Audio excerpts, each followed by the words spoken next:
The last time I saw Paris, her heart was warm and gay. I heard the laughter of her heart in every street cafe. The last time I saw Paris, her trees were dressed for spring, and lovers walked beneath those trees, and birds found songs to sing. I dodged the same old taxi cabs that I had dodged for years. The chorus of their squeaky horns was music to my ears. The last time I saw Paris, her heart was warm and gay. No matter how they change her, I'll remember that one.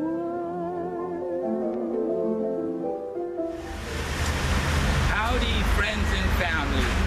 My name is Sanchez-Medina, and this is part of a delusion, according to over 100 psychiatrists and therapists who say that I've never been to Paris.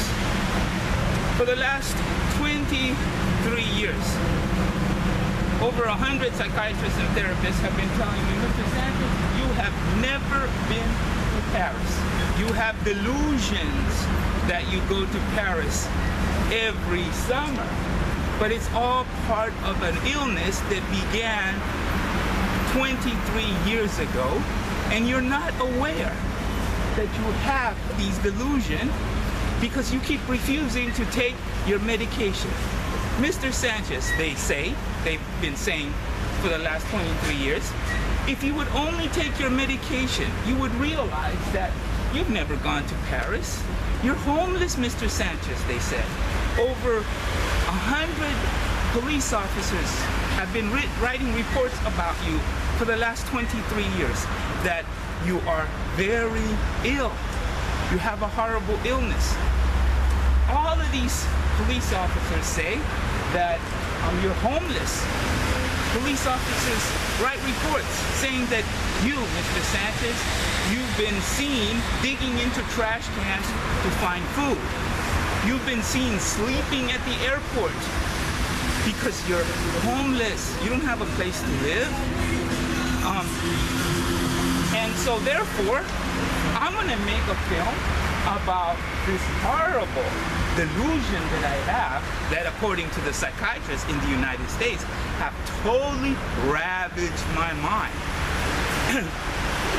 I have just arrived from the United States. I was there about eight days ago, and I was arrested because I was trying to make a film of one of these mental hospitals, Del Amo Behavioral Center in Torrance.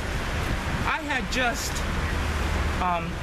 made other films in the United States about the other mental hospitals, such as Gateways, Del Amo, Little Company of Mary. But once they grabbed me for trying to make this film and put me in Del Amo, not only that they deleted that film that I made, but they also deleted the films that I had made about Little Company of Mary in San Pedro and Gateways in Echo Park near Los Angeles, California. Now, why do they do this? Okay, it's very simple. I'm a political critic. Before social media, I used to pass out leaflets on sidewalks in the United States, and the police would arrest me, put me in prison or in a mental hospital for passing out political literature criticizing the United States. Now, I don't do that. I haven't done that for over 10 years. And because of social media. Now, instead of passing out leaflets on the sidewalk, I write articles on my blog, on Facebook, DeviantArt, MySpace. You can find my articles and political cartoons on my blogs through my email address, which is paulrevere1776@gmail.com. Now, these psychiatrists, perhaps they are unaware that they're drugging political prisoners. Perhaps they're not aware that they are participating in punishing political critics who criticize the police or the mental hospital. I don't know if they know what they're doing. I really think that those psychiatrists in the United States are totally freaking nuts. But whether they know it or they don't, the fact is that in the United States, if you criticize the U.S. government or the police, you will be arrested and you will be drugged in a mental hospital. It's happened to me at least 20 times. I lost count, maybe 30 times. I don't know, but I know I've been drugged in mental hospital at least at least 20 times. Okay, now, I'm not talking about 1 or 2 or 3 psychiatrists. I'm talking about over 100 therapists and psychiatrists who think that I'm nuts because I criticize the U.S. government. Now, many people in the United States will tell you there are no political critics in the United States because the United States has the best government in the whole world, and that's why we don't have any political critics. Well, that's nothing but George Bullshit. It is as hokey as the missiles or the weapons of mass destruction that never existed, or that war that was supposed to be finished in 2002, but it wasn't, and it didn't end until Obama finished it many years later. Okay, but the reason why people in the United States think that there are no political critics is not because it's such a wonderful government that nobody has anything to complain about. It's because whenever somebody like me criticizes the U.S. government, they end up being arrested and drugged in the mental hospital. Okay, so why is it that the FBI, CIA don't come over here and arrest me right now? Okay, because look at this. I'm in Paris, I'm not in the United States, okay? That's why I can get away with it. Now, I just tried. I was in the United States just a few days ago, about 11 days ago. And I tried to make a film. I tried to make a film about the mental hospitals in Del Amo, in Torrance, Little Company of Mary, in San Pedro, and Gateways in Echo Park near Los Angeles.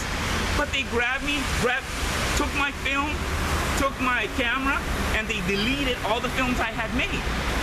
So here I am trying again, make another film, tell the public what's going on in the United States, but I can't do it in the United States. So I'm here in Paris. Okay, these psychiatrists, they say, Mr. Sanchez, you've had this illness for 23 years, and you don't realize how sick you are. All of these police officers have written reports saying how ill you are.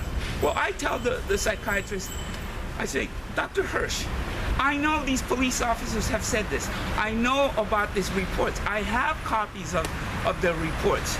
And I know they've been doing this for 23 years. Maybe 100 police officers have said that I'm homeless, that I sleep in the terminal of the airport, that they saw me digging a trash can. I know that. But let me tell you, Dr. Hirsch, they're lying, they're lying, they're lying.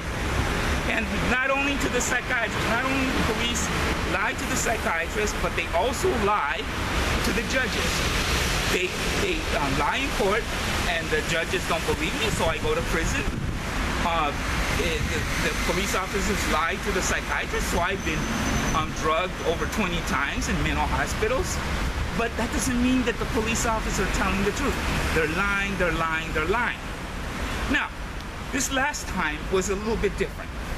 Okay, the last time, a few days ago, in July, and right now I'm making this film in July, only a week after I got out of the mental hospital. There's been a change. But the psychiatrists don't know this. The psychiatrists that held me, the therapist or whatever, they held me, they had never heard of Facebook. They had never heard of DeviantArt. One therapist asked me, how do you spell DeviantArt? And he was writing it down. He never heard of it. He never heard of YouTube.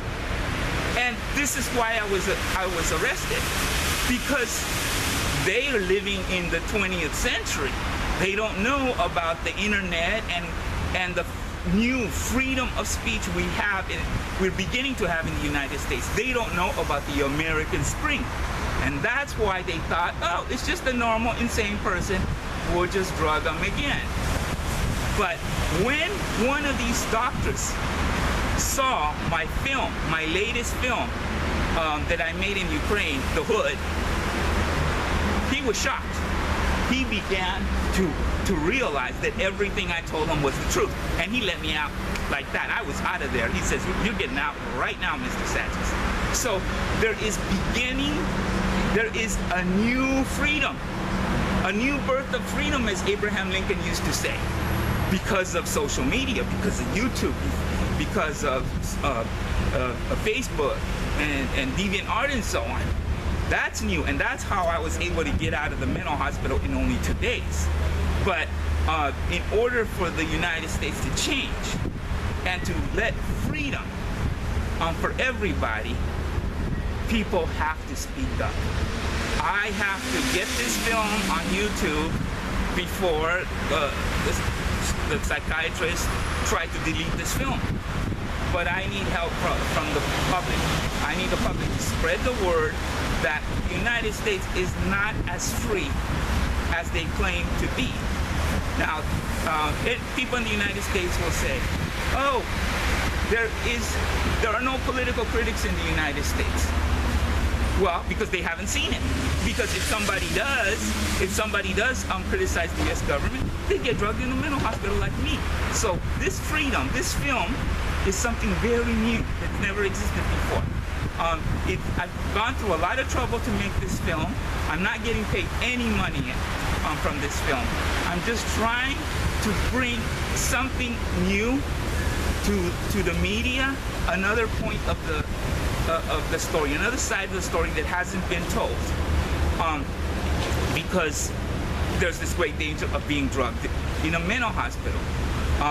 I know some people have freedom of speech, but it isn't poor people.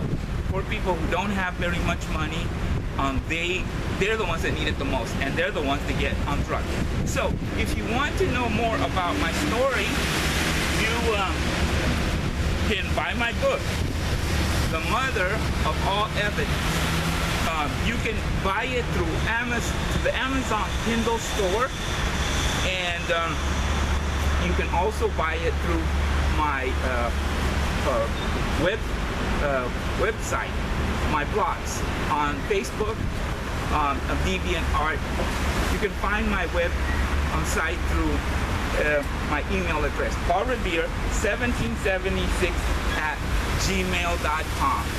And now I'm going to show you the place where I hang out, Paris. I've been here many, many times because staying in the United States, I was constantly being drugged in mental hospitals, arrested, and I was forced into exile. In 2002, I had to leave my family, and I've been living in Europe ever since.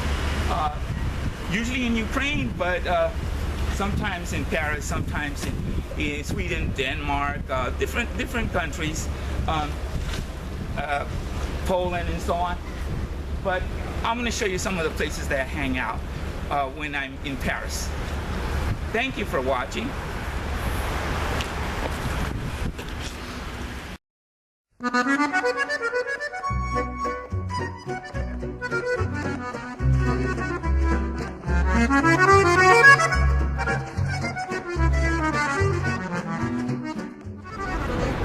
This is the River Seine.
Unofficial monument to Princess Diana, Princess from England. This monument was here way before Princess Diana was killed, but it has become unofficially a monument to Princess Diana because this is where she was killed. She was driving under this tunnel, right above it, and she was killed right down here underneath. Most people here are aware of the significance of this place, and this is why every time I come here I always find a large group of people coming to see this site. I know that this is the place because of the graffiti that is written on these walls. The graffiti are like messages to the princess in many languages. You can find messages here in Arabic, in Greek, Hebrew, Spanish, French, German, of course English, many languages. Normally this kind of graffiti is painted away, but because of the significance of this place, it still remains.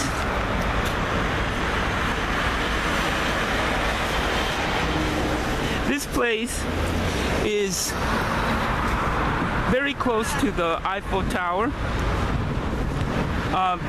From here,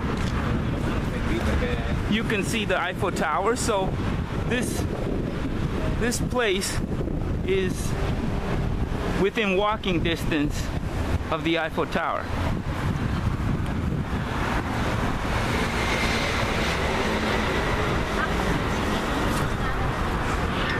Many times when I come here, I hear people telling and retelling the story of Princess Diana and how she was killed in many languages. I've heard people talking about this site in Spanish, in German,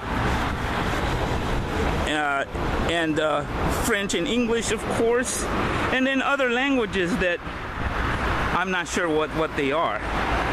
If they talk about her in Russian, yeah, I understand because I know that language. But sometimes the people here are speaking in languages that I haven't heard of. or I don't understand.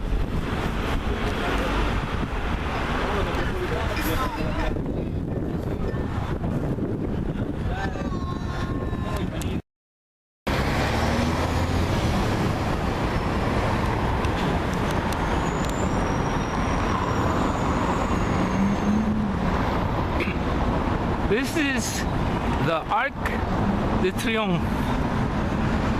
Remember, this is not real. This is part of my delusion caused by a horrible illness that has totally ravaged my mind. So if you live in the U.S., be careful not to tell the psychiatrist that Carl Sanchez is in Paris, because if you say that, the psychiatrists are gonna call the police, and the police will come to the mental hospital faster than police officers coming to the grand opening of a donut shop.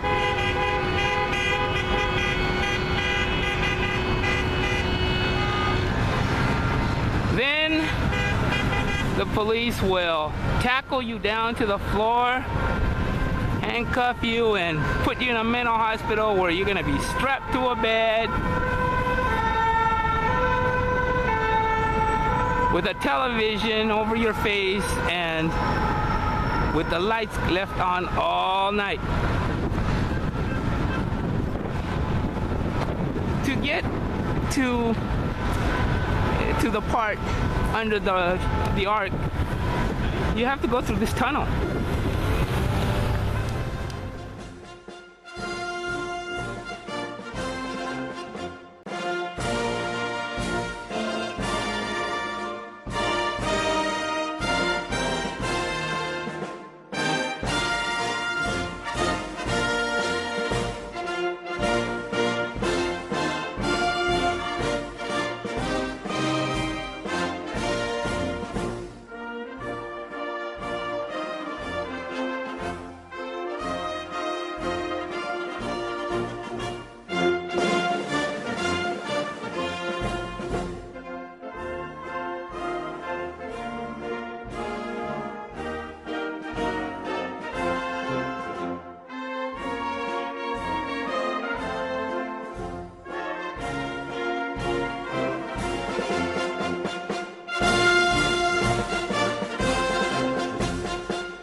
Je déclarais d'arriver compte tenu de la tyrannie, les tendances sont grand élevées, les tendances sont grand élevées. Entendez-vous dans nos campagnes mugir ces féroces soldats? Ils viennent jusque dans nos bras, écoger nos filles, nos campagnes. Vos citoyens, formez vos bataillons, marchons, marchons, qui distinguent peu papillon.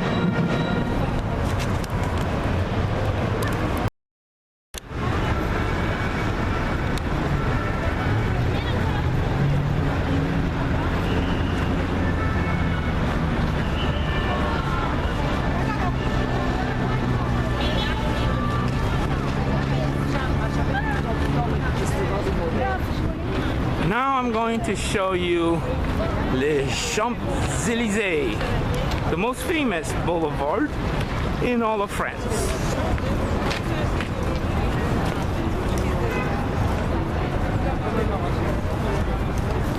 It's a tough question that the psychiatrist asked me. So many people can live their lives in the United States and never be arrested by the LAPD. That is a question that asks for speculation.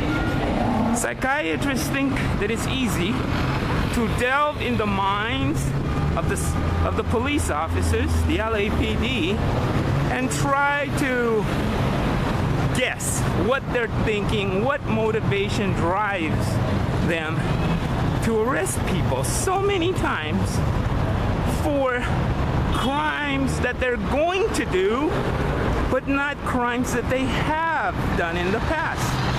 When the police put you in a mental hospital, you haven't done any crime. If you had done a crime, you would be going to prison. But they put you in a mental hospital because it's a crime that is going to happen in the future. Of course, they've been doing this dozens of times for the last 23 years, and the crimes have never happened. They always say, oh, Mr. Sanchez is very dangerous. He's going to end up killing somebody and himself at any minute. So they arrest me for something I'm going to do in the future. But this has been going on for 23 years. And how many times have I killed myself in the last 23 years? How many times, how many people have I killed in the last 23 years? Then ask a more difficult question. How many times have Christopher Dorner, how many times has he killed somebody in the last 23 years? Compare that with my record. I haven't killed anybody, or else I wouldn't be here on the Champs-Élysées. I would be sitting in prison for murder. And it's not as because I'm running away, because if I were running away from the police, they wouldn't have been able to arrest me dozens of times. They would have just kept me there if I had really done a crime. So to ask me, what do I have that other people don't have? How is it possible that millions of people can live their lives in the United States and never be arrested by the LAPD? Well, that's a complicated question. I don't think that I have enough film here to discuss that. But let me answer the question with a few questions. What is it about the LAPD that caused them to start the Watts riots of 1965? What is it that the LAPD has that nobody else has? Why is it that the Watts riot happened in Los Angeles? Why didn't it happen in Chicago or Miami or New York or Houston? Why did it have to happen in Los Angeles? What is it about the LAPD that nobody else has? Why did the LAPD cause the Rodney King riot of '92? Why didn't it happen in Chicago? Why did it happen in LA? Why didn't it happen in New York, in Boston, in Houston, in Miami? What is it about the LAPD that no other police department has? What is it about the LAPD that caused the Rampart scandal? They They framed up innocent people. They stole drugs from the evidence room, and they were selling these drugs, just like any other criminal. So why didn't it happen in New York? Why didn't it happen in Boston or Chicago? Why didn't it happen in Miami? What is it about the LAPD that nobody else has? And why did it Christopher Dorner, who started killing so many people, why did it happen in Los Angeles? Why did it happen to the LAPD? What is it about the LAPD that nobody else has? Why didn't the Christopher Dorner thing happen in Chicago or New York or Boston or Miami? Why not in San Francisco? Why did it have to happen in Los Angeles? What is it that the LAPD has that nobody has? Then you can start to understand why I've been arrested dozens of times, and the documents that you can read. Read my book, The Mother of All Evidence, available at the Amazon Kindle store. Read those documents, and you'll find out that I've never done anything dangerous. Those documents say that I'm going to do something dangerous. The documents say that I'm going to kill somebody and myself at any minute. But you won't find something that I've already done. You will only read about things that I'm going to do. And this has been going on for 23 years. And so far, nobody has been killed. I haven't killed anybody. I haven't killed myself. So read the book. Try to find out. You will find out that this delusion that I'm dangerous is only in the minds of the LAPD. If anybody needs treatment, if anybody needs to be drugged with the most expensive medication that money can buy, it's the LAPD. They need it the most. The evidence stands that the LAPD needs more mental health care treatment than any other agency in the world.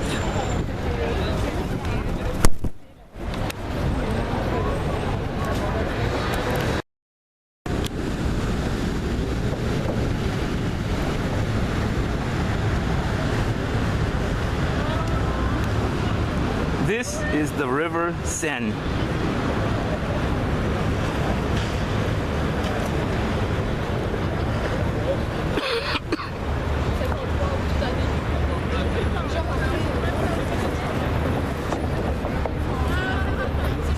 For the last 23 years, maybe 100 psychiatrists and therapists have been saying that, Mr. Sanchez, don't go to Europe. If you go to Europe, you could never have a high quality of life. The only way, Mr. Sanchez, that you could have a high quality of life is to stay here in the United States and take your medication. In Europe, you could never afford such expensive medication. So, if you go to Europe, you couldn't possibly have a high quality of life. So, this is what happens when I don't take my medication. I have a very poor quality of life. So this is an example of how horrible we delusional, sick puppies become when we don't take our medication. According to the psychiatrists and the LAPD, I'm not here. I'm really in Los Angeles digging into a garbage can looking for food or sleeping at the waiting room in some terminal in Los Angeles. It's not possible for me to be here. So, according to the psychiatrists, it would be so wonderful, such high quality of life, if I could just go to the United States, take my medication, and that would be a high quality of life. So this is not a high quality of life. So I want you to see how we sick, delusional puppies live in our poor quality of life.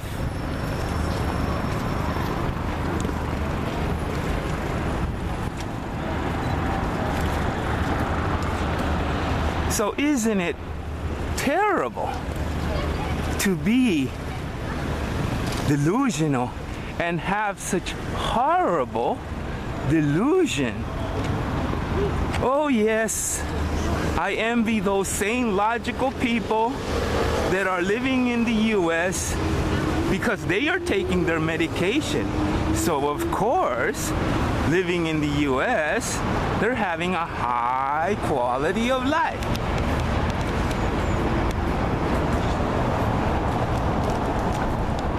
One of my readers wrote to me, I think it's DeviantArt, one of my blogs, maybe Facebook, I really don't know. He said, don't put any more of your ads on my webpage. I'm not interested in your childish conspiracy theories, he said. Well, if I try to explain why the police officers have been arresting me so many times, dozens of times, then I would have to tell you a conspiracy theory. Now, I can't prove why they do it. I can prove that they do it. You can read my book, The Mother of All Evidence, and you can see the documents, and I can prove that I was arrested dozens of times. I can also prove the reasons why they arrested me according to the police. But that is what they say. It's not the truth. So I could only prove that they had these false statements. The statements are that I'm homeless. I've been homeless for the last 23 years. I've dig into trash cans looking for food. I sleep at the airport.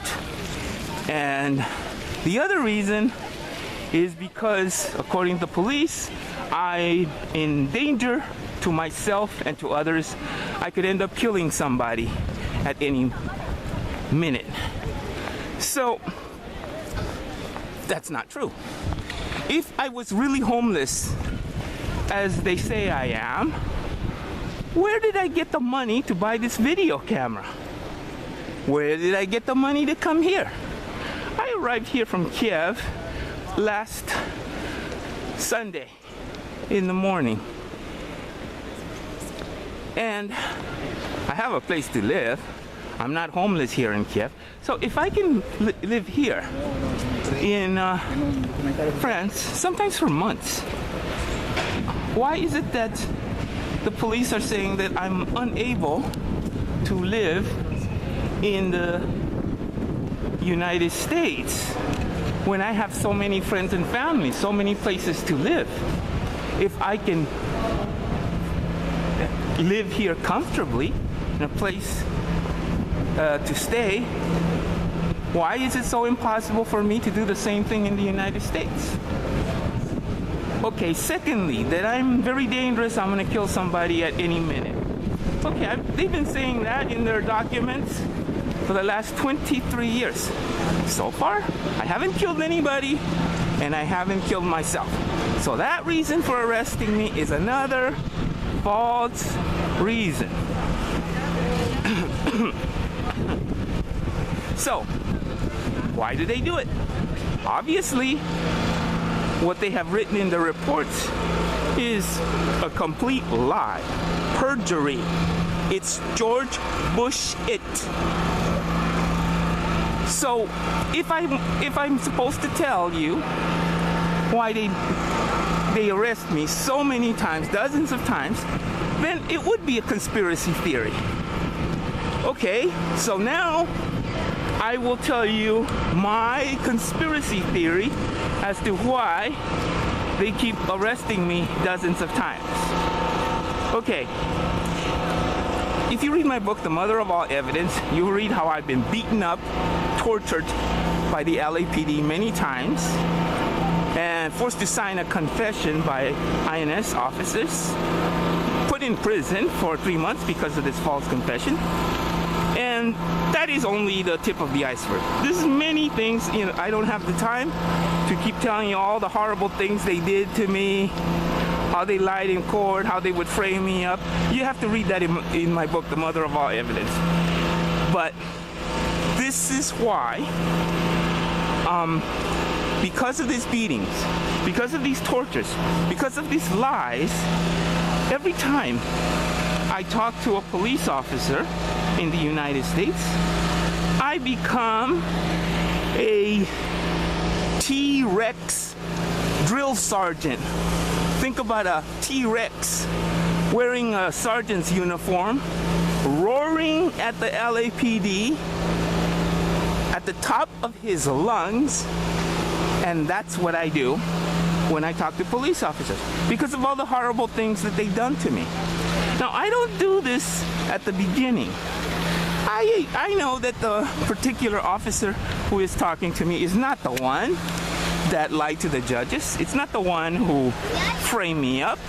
He's not the one that slammed my face against the wall.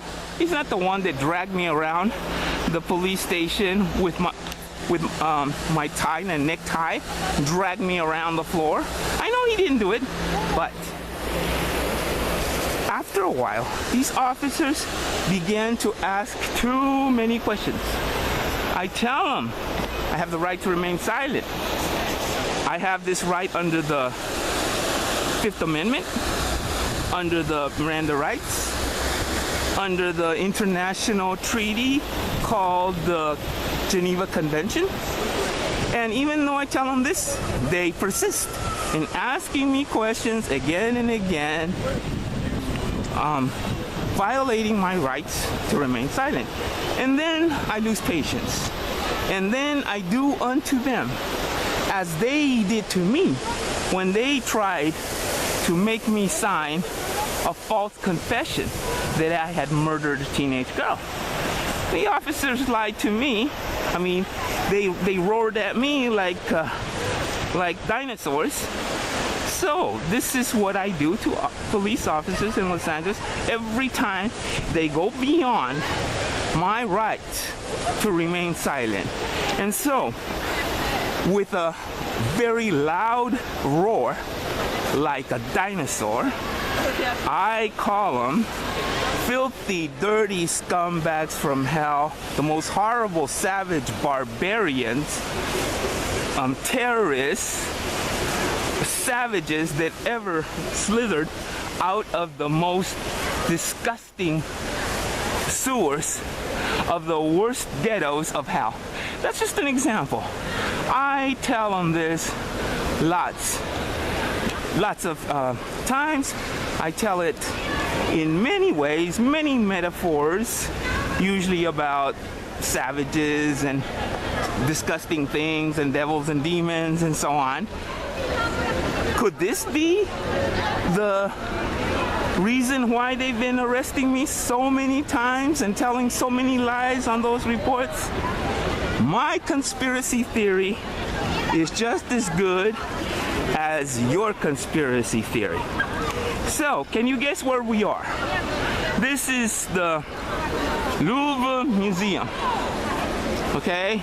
And this is what happens to us loonies when we don't take our medication. We have these horrible, dangerous delusions that could cause us to end up killing somebody or ourselves at any minute. These pyramids were built by a U.S. architect. Well, they were designed. They were designed by a U.S. architect named I.M. Pei. It doesn't mean that my name is Pei. That's the guy's name. The architect who designed these pyramids is named I.M. Pei. It's a Korean name. These Korean names are sometimes confusing. Now, these other buildings were not built by I.M. Pei. They were built by French architects a long time ago, hundreds of years ago. This was a palace for the kings. I will later show you where they used to live before. They used to live in a castle called the Castle of Vincennes, but that castle wasn't good enough. So they moved over here. And Napoleon used it as his private home. And while he was living here, his army was living out there in the yard. It's called the Tuileries. And that's where the soldiers would sleep in tents, while Napoleon lived in this kind of house.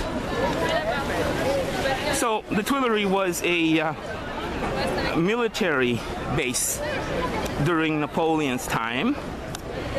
And today it is just a garden.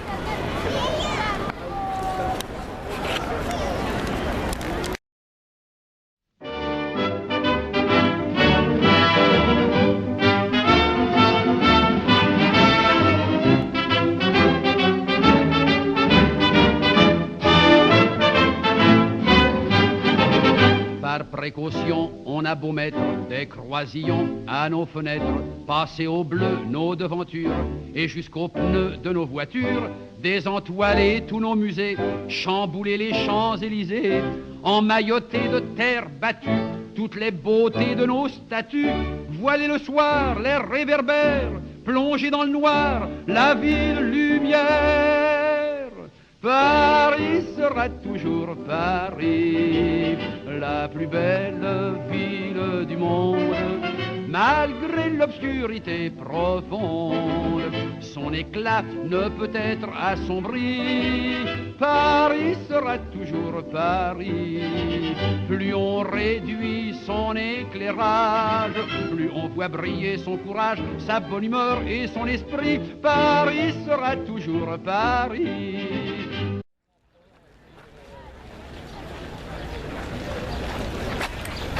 This is the Tuileries. Today it's called the Tuileries Gardens. As I told you, this used to be a military base.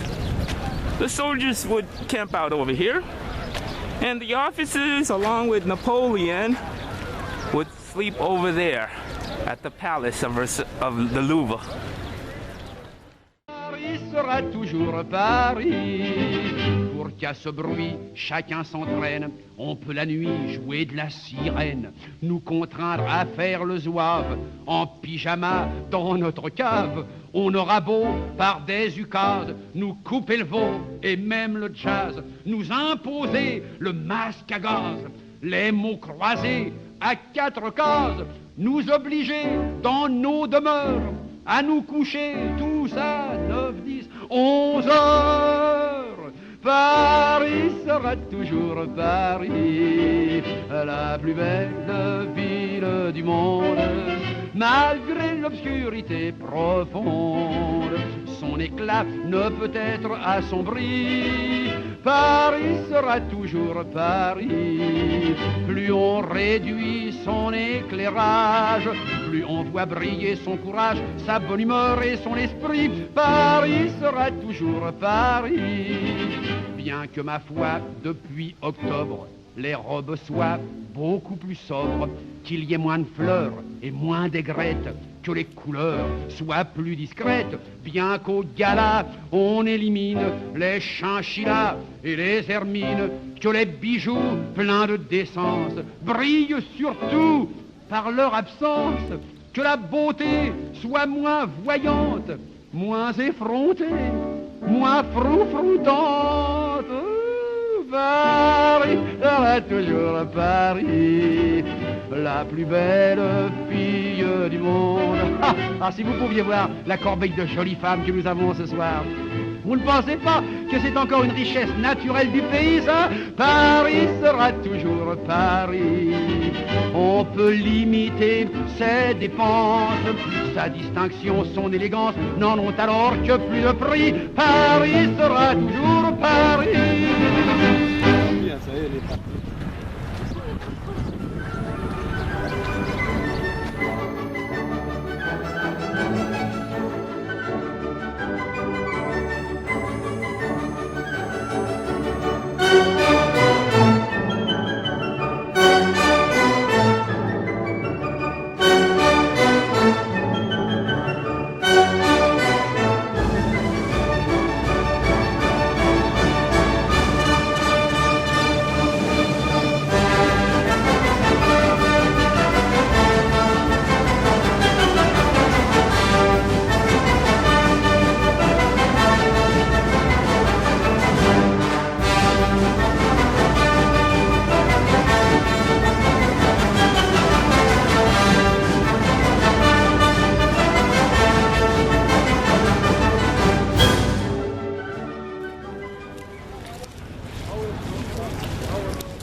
This is the world-famous Cathedral of Notre Dame, or in French, Notre Dame.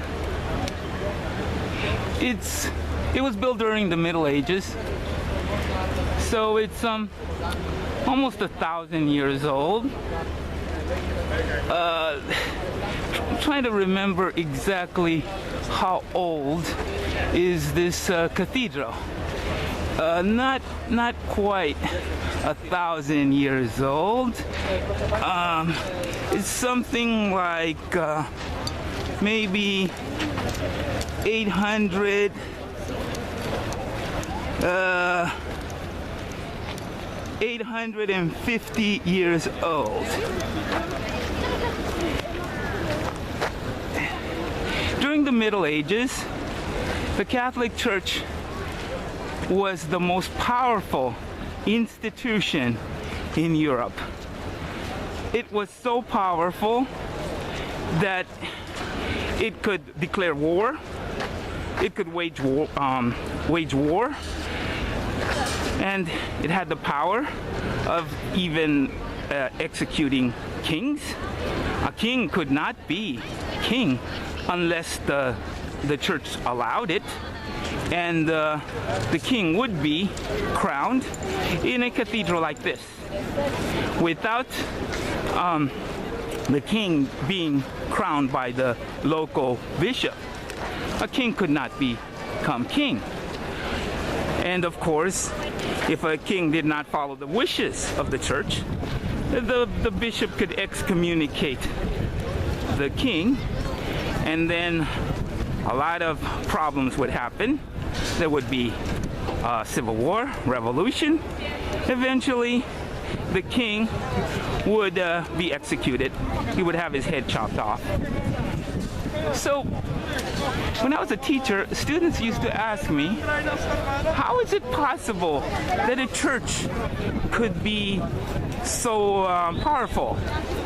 Well, I tell them that the best way to understand how the church could be so powerful, it would be to understand the Republican Party in the United States. Or try to imagine George Bush on steroids. Imagine George Bush being allowed to have supreme power to force everybody to go to church and to keep sending people to war and fighting battles, war after war, non-stop. That's the way it was during the Middle Ages. So basically, it was like the Republican Party. Praise the Lord and pass the ammunition. That was the Middle Ages. Killing and praying, calling yourself a good Christian, and killing everybody who didn't believe as you did. Still, students would ask me, why did people allow the church to have so much power? Well, that is a more difficult question. Perhaps it is because people wanted to know the truth. Can a quest for truth be so important that people are willing to lose their liberty, to keep killing, to keep praying constantly just to find the truth? Perhaps this is what drove the Middle Ages. Perhaps this was the fuel that drove the Middle Ages. In the United States, people think that they have found the truth. They think that the form of government is the best form of government, the way it is now. Of course, in my personal opinion, the way the government in the United States is supposed to be is great. However, in practice, it's anything but great. Because people don't know the truth.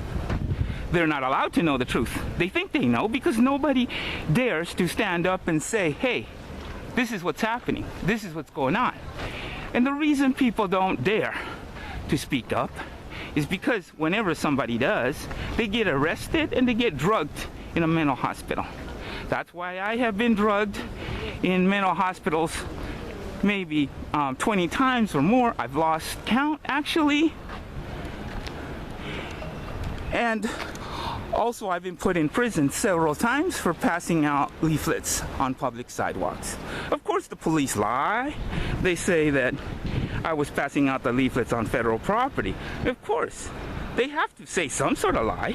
You can't theoretically go to prison in the United States just for passing out political literature on a public sidewalk. But in the United States, there are so many loopholes that the police use to make sure that the public does not know the truth.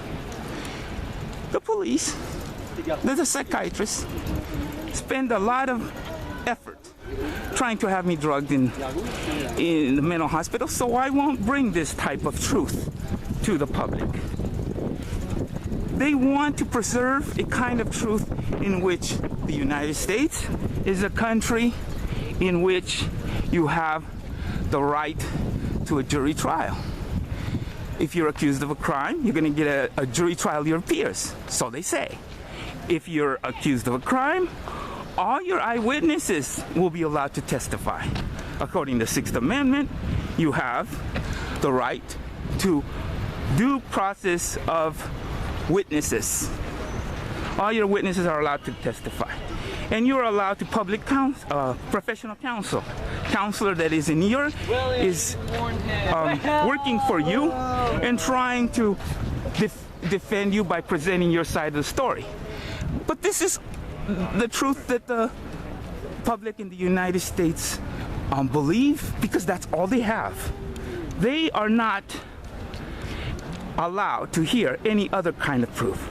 Somebody like me tries to tell a different type of truth, and he will get drugged in a mental hospital or put in prison. I was put in prison for over a year for passing out political literature on a public sidewalk.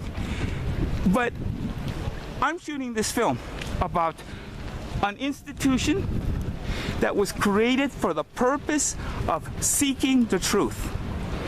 So let me have a chance give me a chance to present to you a side of truth that you have not heard of.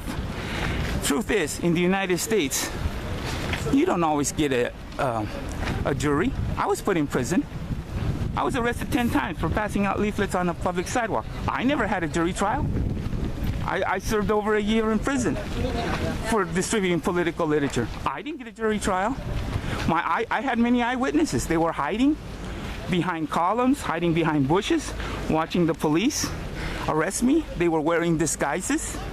All those eyewitnesses were ruled irrelevant by Judge Stephen Hillman and Margaret Nagel. So that's another side of the story. You don't always get a jury trial. Your eyewitnesses are not always allowed to testify about the truth. One eyewitness was allowed to testify, only against me, about things that happened when I wasn't there to make me look bad, but he was not allowed to tell the truth about what he saw with his own eyes at the time of the arrest. And the public defender, he's supposed to be on my side. He's supposed to defend me. He's supposed to advocate my side of the story, which he never did. His name was Pedro Castillo. You can read about him in my book, The Mother of All Evidence, available through Amazon, Kindle store, or through my blog, on Facebook, DeviantArt MySpace. You can find it through my email address, paulrevere1776@gmail.com.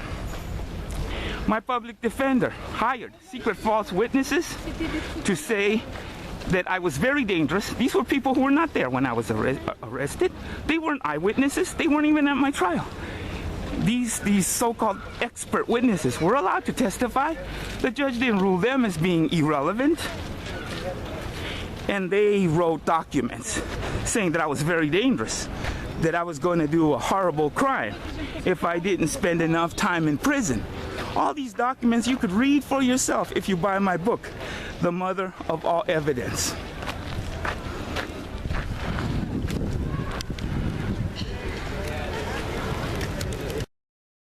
This monument was built to commemorate the liberation of Paris in 1944. In August of 1944, the Parisians heard over the radio that the main German army was completely enveloped by the Allied armies at a place called the Falaise Pocket, near the Bordeaux region. The Allies, consisting of the French, British, Canadian, Polish, and U.S. armies, ordered the Parisians not to rebel against the German garrison in Paris because the Allies were too busy fighting the Germans at the Falaise pocket. The Allies would not be able to rescue the Parisians if the German garrison in Paris would try to burn down the city and massacre the Parisian citizens. The Parisians, however, ignored the orders because they knew that the German garrison in Paris was all alone and there was no main body to rescue the garrison. So the Parisians posted a call to arms all over Paris, calling the Parisians to arms with any crude weapons they had, even throwing Molotov cocktails from the windows of the buildings. The posters read, "Aux armes vos citoyens, formez vos bataillons, marchons, marchons." To arms, you citizens, form your battalions. Let's march, let's march. And they did. When the Allies arrived to liberate Paris, there was nothing to liberate. The Parisians liberated themselves.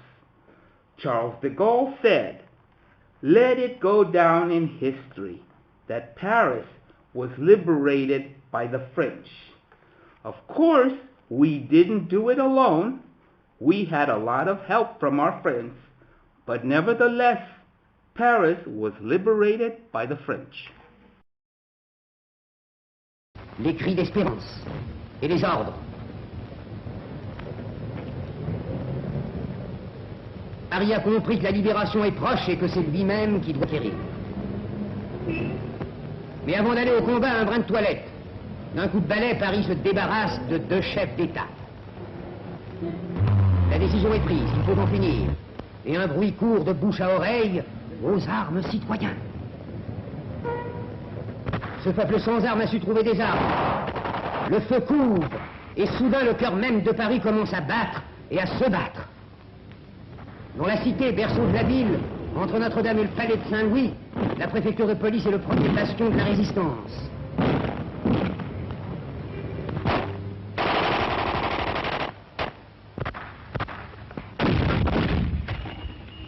Derrière ces hautes murailles se sont retranchés des hommes en uniforme bleu qui en avaient assez de saluer des hommes en uniforme vert. Parti du cœur de Paris, le mouvement s'étend, la fièvre gagne, on tire, on guette. Les FFI s'organisent sous la direction de leur chef, colonel Roll.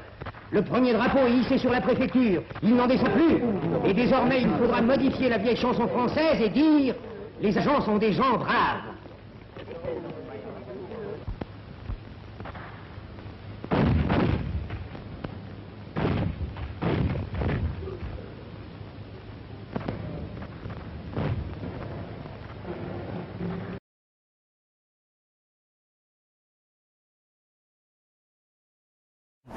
This is Napoleon's grave.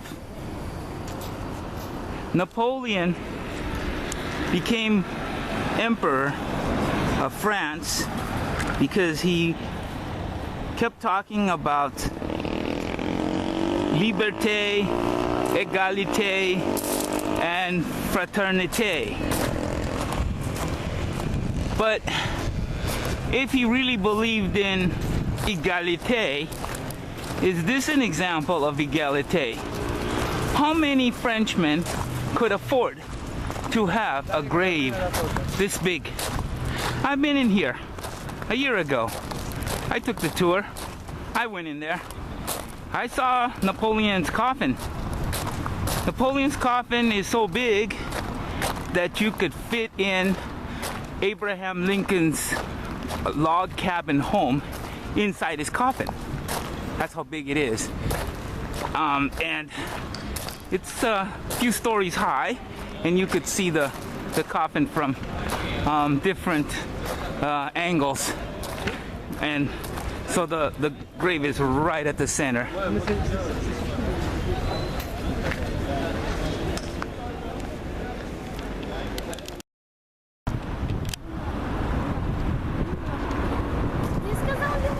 This place is called l'Hôtel des Invalides, or in English we call it the National Museum of the Army.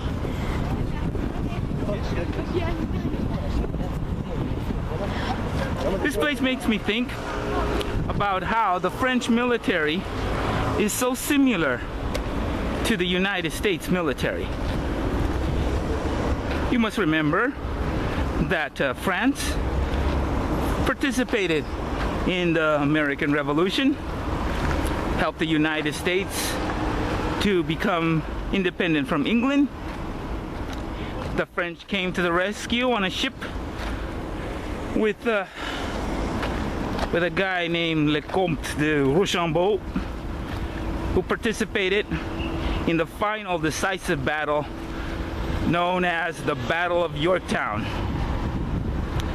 But it isn't just that makes the French military so similar to the United States. They also fought in Vietnam. They fought against communism, or rather the delusion of what they believed communist was about. There are many ideas about communism. Some of them are pretty dangerous.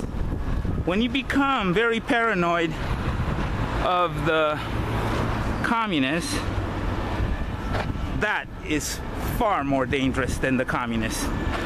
More harm can happen from the belief that communists are dangerous than the actual danger that the communists pose. If the United States or France had not been so paranoid of the communists, there wouldn't have been any Vietnam War. And the communist regimes would have collapsed much sooner. It also reminds me of a scene from the movie Apocalypse Now, in which the protagonist, played by Martin Sheen, Captain Willard, meets a French soldier in Vietnam, and then innocently asks the French soldier, "When are you going back to France? Where are you from?" The French soldier says, "Never, we will stay here." And Captain Willard is completely baffled. Why would he want to stay in Vietnam? Vietnam is like the apocalypse of the Bible. It's like the end of the world. Why would anybody want to stay in Vietnam, live there? And that's exactly what these French soldiers are doing in Vietnam. They're going to stay in Vietnam. And so the French soldier begins to explain to Captain Willard. He says, "You don't understand. We Frenchmen, we're not like you. We don't fight for our fears that the communists are out to get us. We fight for land. We fight for minerals. This is a plantation. We raise crops here. We intend to raise crops and export it to Europe. We want to use the land. We fought for it. We died for it. We're going to keep it." Captain Willard doesn't understand this. He thinks that the French soldiers are fighting for this terrible paranoia that the communists are hiding under your bed, and they're hiding in every closet, behind every tree, and under every rock. He's never met somebody who fights a war for actual gain. So the soldier says to Captain Willard, "You Americans, you're not fighting to free the slaves. You're not fighting to get independence. You're not fighting for land. You're not fighting for any anything you can see. You're not fighting for anything tangible. You Americans are fighting for the biggest piece of nothing in the history of the world. Point that is very high up.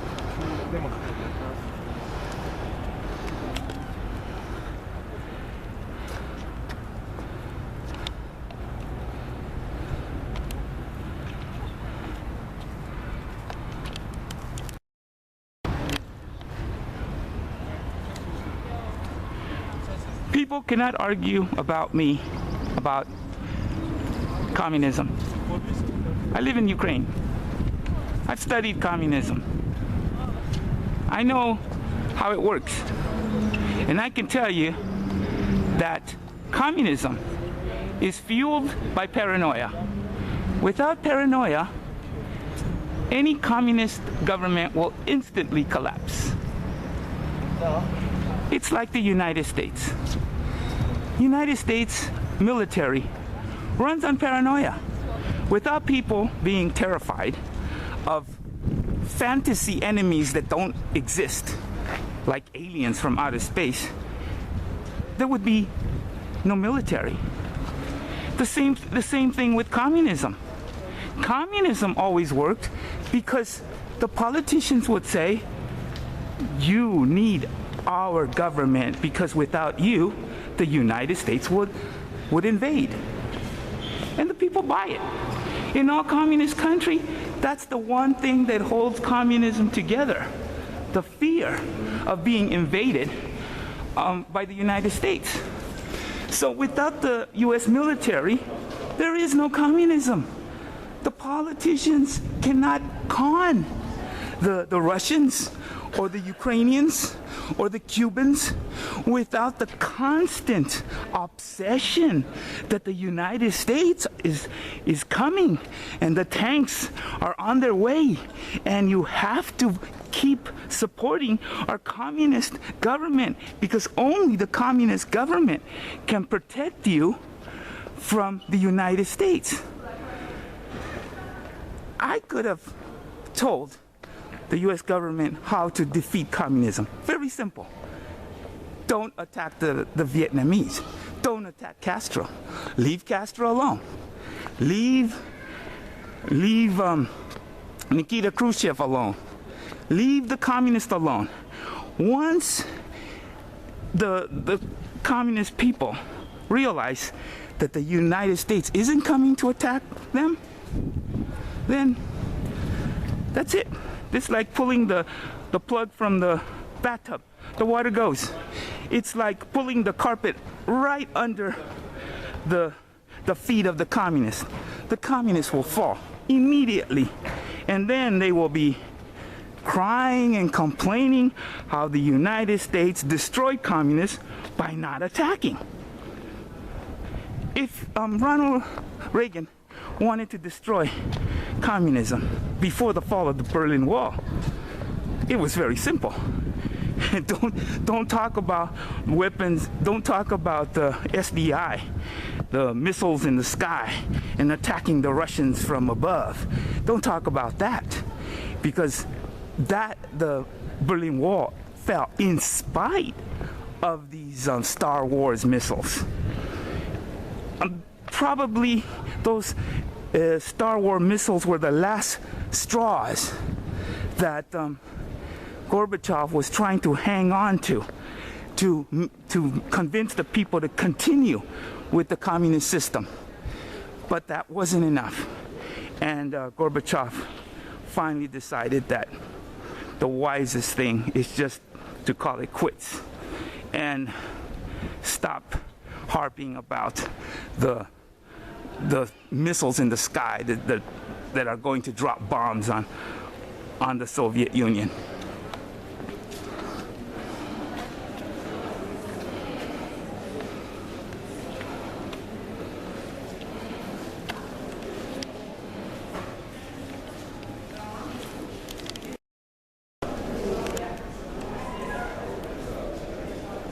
If you want to know more about how to destroy communism, buy my book, The Mother of All Evidence, available through the Amazon Kindle store or through my web pages on Facebook, DeviantArt, or MySpace. You can find my web pages through my email address, paulrevere1776@gmail.com.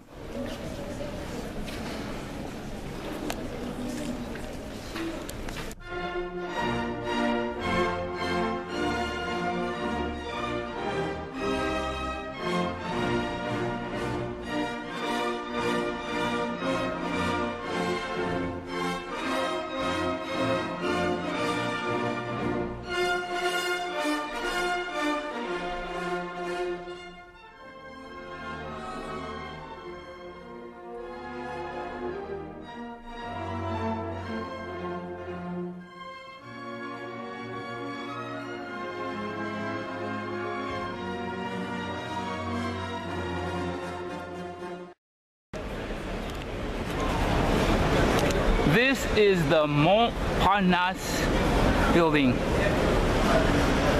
When this building was first built, the City Council of Paris banned any more constructions of tall buildings like this, partly because the foundation was unsafe. The ground under here is full of catacombs. And they went through a lot of trouble strengthening the foundation for this building. But the second reason was because the public raised a big stink about this building. Maybe 50% of the Parisians hated this building. It's too big.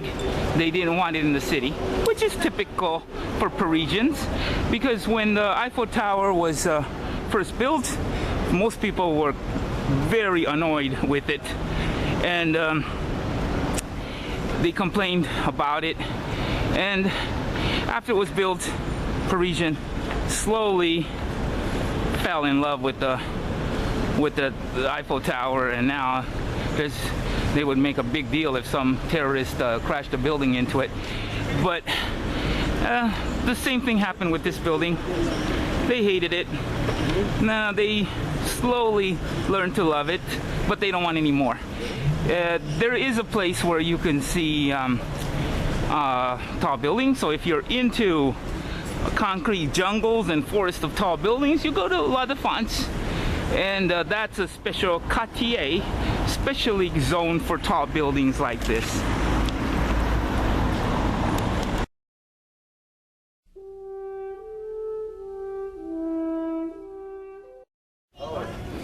I paid 13 euros to get up here, to take this film. You're getting the film for free, but I'm the one that's paying for all the expenses.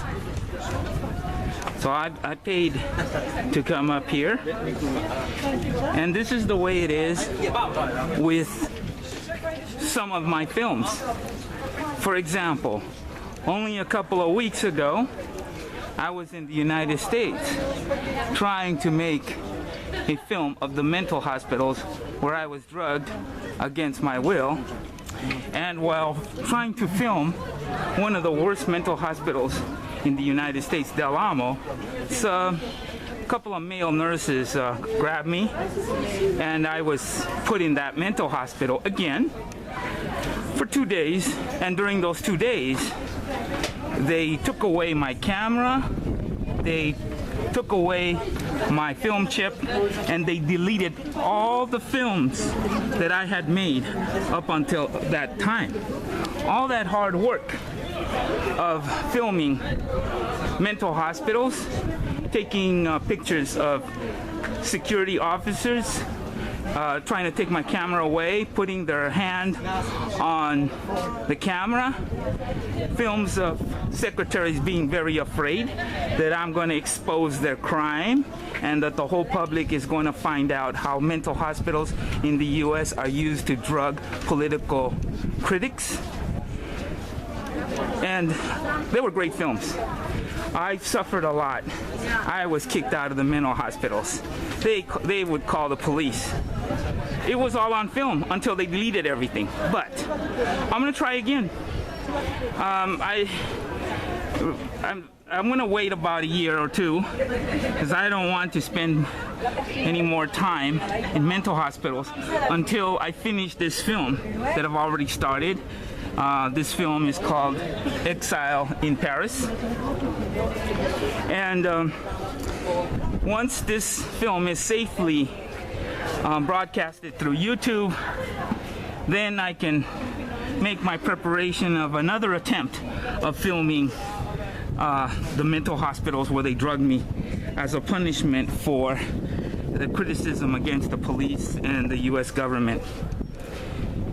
The film will be attached to another short version of the film that's already out on YouTube. It's called Exile at Heathrow Park, which is just about 15 minutes.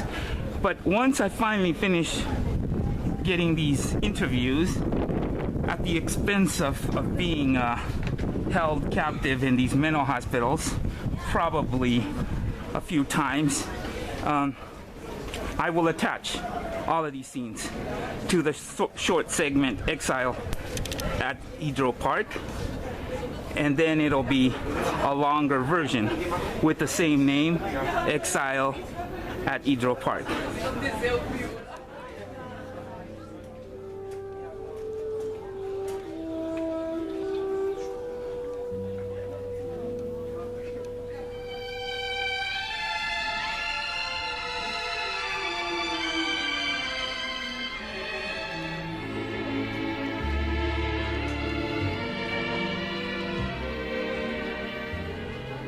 Last time I saw Paris, her heart was warm and gay. I heard the laughter of her heart in every street cafe.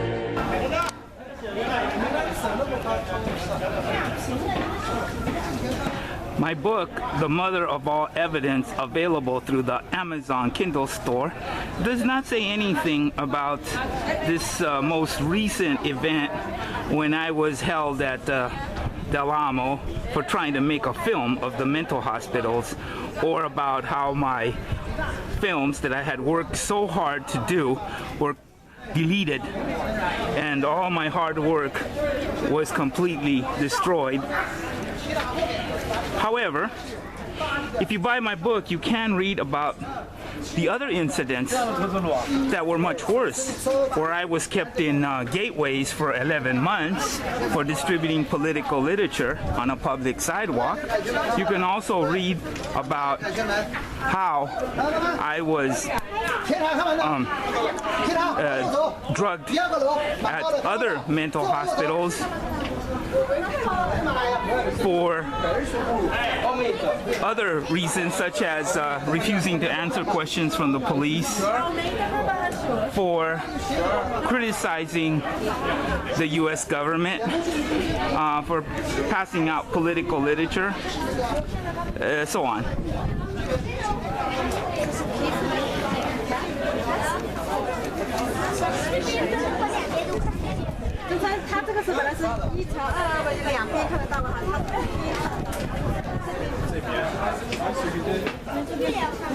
On voit le Sacré-Cœur.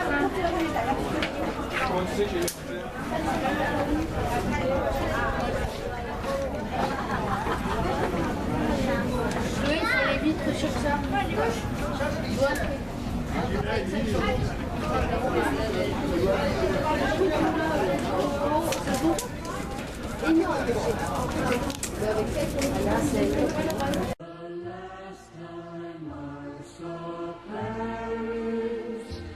Her heart was warm and gay. I heard the laughter of her heart in every street cafe. The last time I saw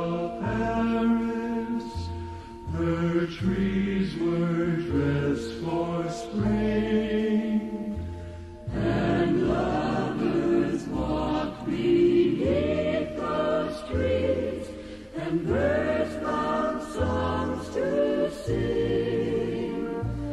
I dodged the same old taxi cabs that I had dodged for years. The chorus of their squeaky horns was music to my ears.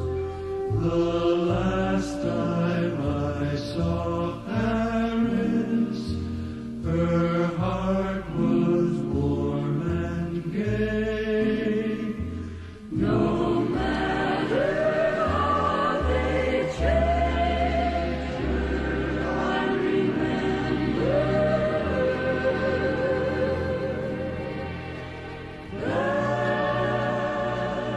way.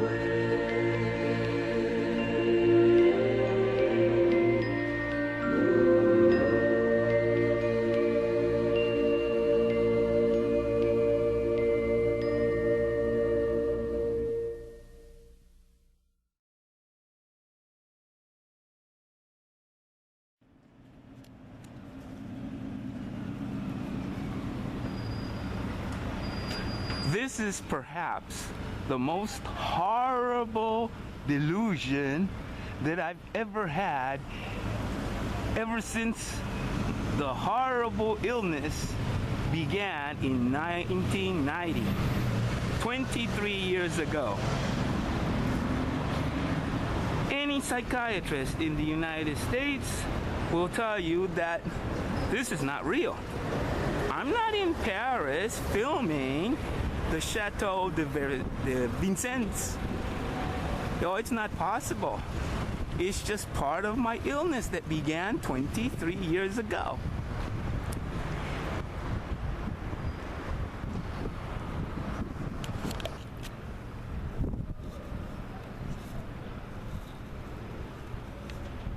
I'm not talking about one psychiatrist who said this. I'm not talking about 2 or 3 or 4 psychiatrists and therapists. I'm talking about over 100 psychiatrists and therapists who have been telling me for the past 23 years that it's impossible for me to go to Paris. They said, I'm homeless. I dig in the trash for food. I sleep in the airport, the waiting rooms of the airport. So this is just a delusion. It doesn't exist. So this is what happens when we delusional sick puppies don't take our medication. Oh, it's so horrible to have such a horrible illness that makes me spend time walking through these horrible and dangerous delusions that make me so dangerous that I could end up killing thousands of people and myself at any minute. And that's what that's what over 100 psychiatrists have said. Now, this is, of course, I haven't talked to other psychiatrists in the United States. I've only talked to psychiatrists in California. But if you read my book, The Mother of All Evidence, available through Amazon Kindle store, you can read that what they did to me is not unique. It's very common in the United States. It's read about what the psychiatrist did to Ileana Fuster in Miami. Read about what the psychiatrist did to Nellie Bly in New York. Read about how psychiatrists in Chicago and in Houston invented this diagnosis called satanic cult ritual abuse.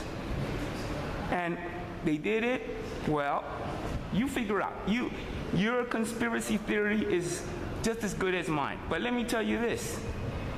All of these patients were cherry-picked because their insurance policy were for millions of dollars. And so the medication that these people with these high insurance policies was charged to the insurance company for hundreds of thousands of dollars. And not one medication. I'm talking about 8, 9, 10 different types of medication. And what? Just to treat satanic ritual abuse disorder? Isn't the $1 million insurance policy part of the situation? Also, I think that's the worst part. They kept these patients strapped to beds, like they did to me. I had the same thing at U.S.A. Medical Center. On 2 occasions, I was strapped to a bed all night with a television camera over my face. And this is what they did to these people who were suffering from satanic cult abuse disorder. Now, if you read the book, you find out that the reason was because when a patient is strapped to a bed, that is called intensive care. And the psychiatrists get the same amount of money as if they were treating you for cancer or some terminal illness that is going to kill you, and they're trying to keep you alive and spending as much money as possible to keep you alive. And so this is why they do this to me in the United States. They don't strap me down to a bed because I'm going to hurt myself. It's because I have insurance from Medi-Cal and Medicare, and they're trying to get as much money as possible from them. So they say that this is intensive care, and they need to be paid twice as much. It's all a scam. It's all about money, and it's happening all over the United States. So, isn't this a horrible delusion? Oh, you're so lucky that you are not here in Paris, suffering as I am, with such horrible delusions that could cause me to start killing thousands of people and myself at any minute. Oh, woe is me. Oh, tragedy of tragedies. Oh, the horror, the horror, the horror. This part of the castle is called the outer ward. Now, this means a lot. The word ward means a lot to me because Malcolm X used to say, we must all study the meaning of every word in the white man's language very carefully. If we don't, the white man will use his language as a weapon to keep us in slavery. And this is why this word ward is so important, because to me the word ward means the difference between slavery and freedom. Now, you don't know because you don't think about the meaning of the word ward. Now, do you think ward means a courtyard? It looks like a courtyard, but this is not a courtyard, it's a ward. But does that mean that the courtyard at a hospital or a government building, is that a courtyard? I mean, is that a ward? No, it's not a ward. It's a courtyard. So what makes this a ward? Okay, if you understand, then you understand the meaning of ward. It means something to be protected. So this ward is protected by the outer wall. And so when there was an attack, the peasants would come here with their sheep, cows, pigs, and they were protected by the king. And so they were called wards of the king because they're protected. So then you have like a ward of the court. If you are diagnosed with a mental illness and you cannot take care of yourself because you're too insane to take care of yourself, then you are awarded a conservatorship, and somebody becomes your conservator and you become a ward. That means he's protecting you. This conservator is protecting you. Okay, what's a warden? A warden is a commandant of a prison. So why is he called the warden? Because the prisoners are wards. They're being protected. So the warden doesn't punish the prisoners. He protects them. He's a warden. Now, how about the word game warden? A game warden is a cop who works in the forest. But why is he called game warden? It's because the game are the animals. And he protects the animals.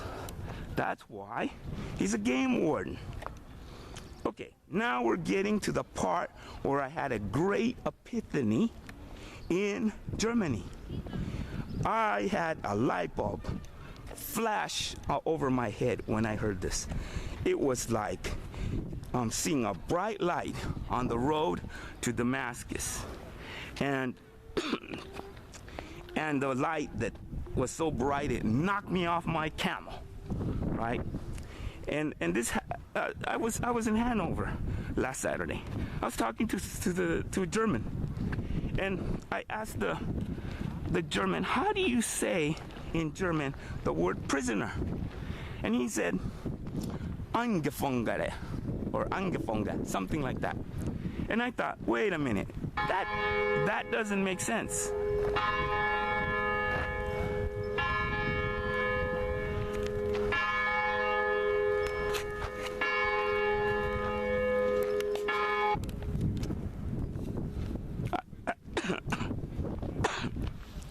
I told the German guy, I have a collection of documentaries about Auschwitz. One of these documentaries is made by a Jew named Bohr, and he can't speak any English. He speaks only German. So the documentary was in German.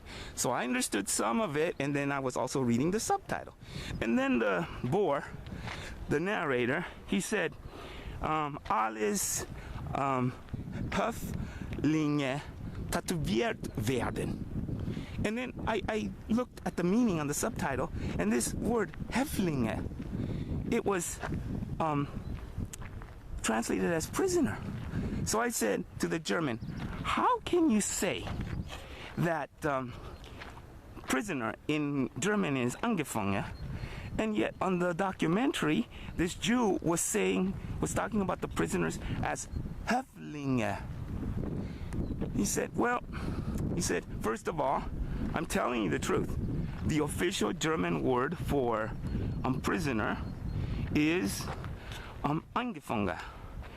But the Nazi government was hiding secrets from our grandparents, and the government didn't want people to know anything about the true nature of these prisoners or the true nature of the death camps. We were told that they were just protected, that the camps were just protected custody camps. And because of that, the German government called these people not prisoners. He called them wards. You see what I mean? That's when I freaked out. That's when a light hit me and knocked me off my camel on the road to Damascus. I said, those dirty Republican George Bush Nazis, they're doing the exact same thing as they do in the United States. They're doing what Malcolm X used to say. The white man will use words as weapons against you. That's what the German government was doing, was using the word ward as a weapon to kill Jews, a deadly weapon. And without these words, like protective custody, like Häftlinge, the Nazis could not have killed the Jews. Okay, so this is exactly what happens in gateways. Okay, I didn't get a jury trial. My eyewitnesses were not allowed to testify. My public defender hired secret false witnesses behind my back to say that I was very dangerous and I was going to commit some horrible crime.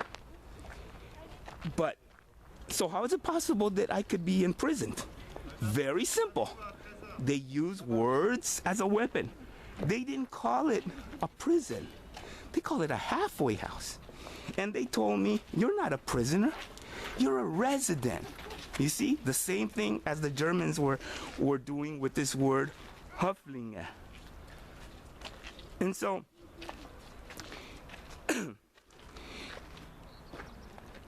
they had many words like this in gateways. Now, I'm not talking about Auschwitz. I'm talking about gateways. They didn't call it escape. You know why they don't call it escape?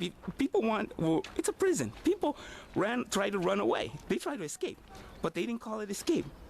Why? Because it's not a prison, because they didn't get any constitutional rights. They were like wards.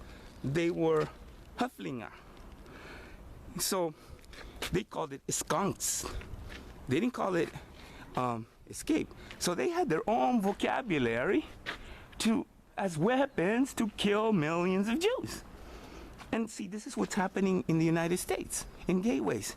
They are punishing political critics because political words, but you don't know about it because they have their own secret language. They have their own legalese.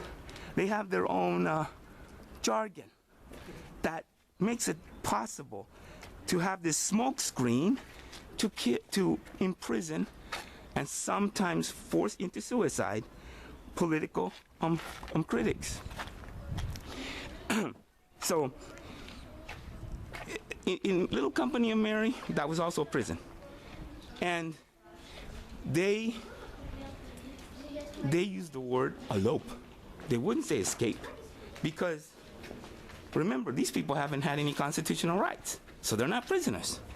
They're just wards. And so they use these jargon words to illegally punish prisoners.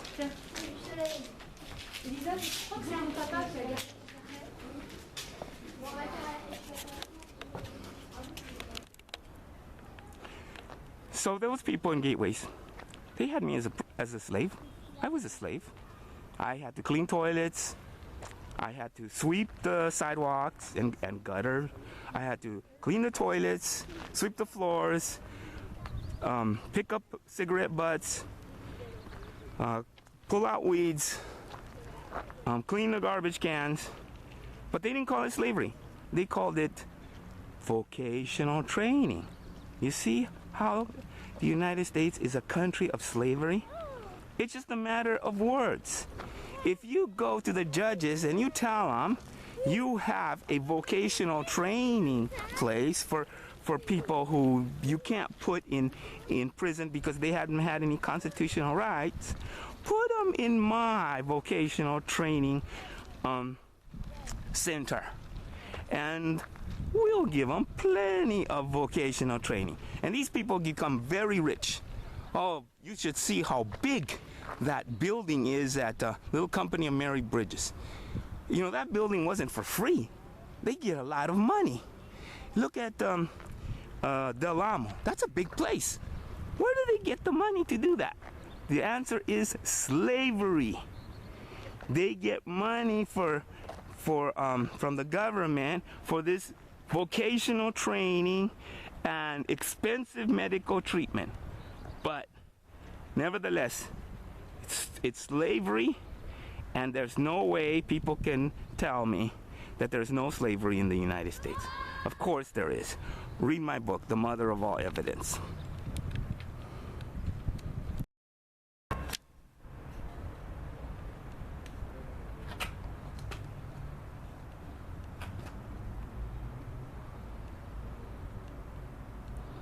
To learn more about how the U.S. government uses a secret language to keep people in slavery, read my book, The Mother of All Evidence. It's available through Amazon's Kindle store or from my web pages on Facebook, MySpace, or DeviantArt. You can find my web pages through my email address, paulrevere1776@gmail.com. Thank you for watching. There will be other films like this in the future.